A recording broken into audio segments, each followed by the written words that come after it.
Welcome everyone to another edition of Game Music Appreciation Theater. And on this edition it's Back to the Future Part 2 and 3 for the NES, one of my all-time favorite games. Now, being one of the best games to ever come out on the Nintendo Entertainment System, of course it had to have one of the greatest soundtracks in the history of music. Take out all the movie soundtracks you've ever heard, any video game soundtrack, in fact, any song you've ever heard in your entire life, it will not compare to the greatness that is the Back to the Future Part 2 and 3 soundtrack for the NES. So we're going to listen to my 5 favorite tracks from Back to the Future Part 2 and 3. It was very hard to choose these 5s, but I hope you'll enjoy my picks anyway, even if your favorite does not make the cut. And we're going to start off with the song you hear when that bird appears on screen.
Up next in our soundtrack look at the soundtrack of Back to the Future Part 2 and 3 for the NES.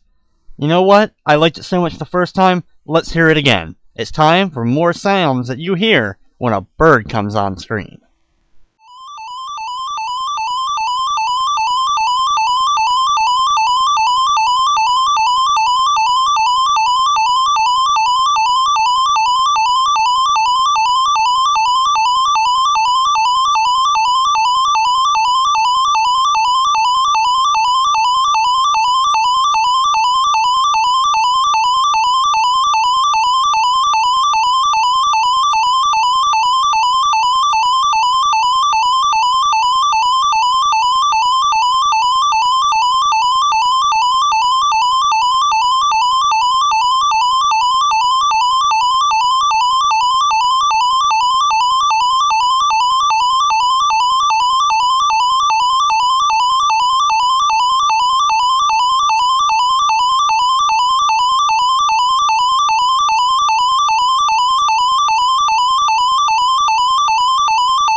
Our third selection from the soundtrack of Back to the Future Part 2 and 3, it's, guess what? A song that may happen whenever a flying object comes onto the screen.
Up next is a viewer request. During the recording of this, I can't believe it, I've gotten so many letters and phone calls and emails and carrier pigeons all requesting this song to be in the Back to the Future Part 2 and 3 Game Music Appreciation Theater. So guess what? I just had to throw it in there. It's more bird noise.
Guess what? I got a fever. And the only prescription is more bird noise.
Back to the Future Part 2 and 3, one of the greatest video games in the history of mankind. You just listened to one of the greatest soundtracks of all time. And of course, even though I played the same song 5 times, it's the best song that was part of this amazing soundtrack. So anyway, I'd like to thank you for watching this Game Music Appreciation Theater for Back to the Future Part 2 and 3. And of course, I hope you enjoyed.